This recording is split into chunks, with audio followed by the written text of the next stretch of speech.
જાણો કેમ 500 વર્ષથી પાવાગઢ મંદિર પર ધજા નથી ફરકતી।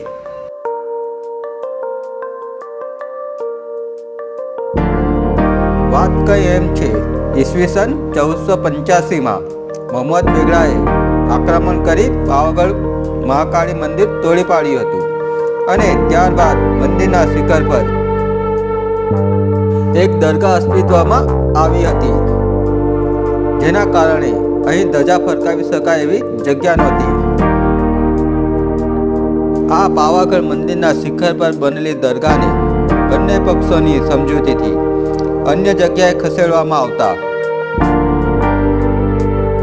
ભારતીય સંસ્કૃતિના ગૌરવવંતા વારસા સમાન ધ્વજા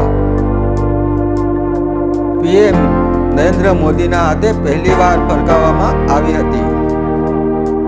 આ જાણકારી કેવી લાગી કમેન્ટમાં લખવાનું ભૂલશો નહીં। સાક્ષાત શક્તિ સ્વરૂપ જગતજનની મા કાલિકાના દર્શન કરવા લાખો સંખ્યામાં ભક્તો આવે છે।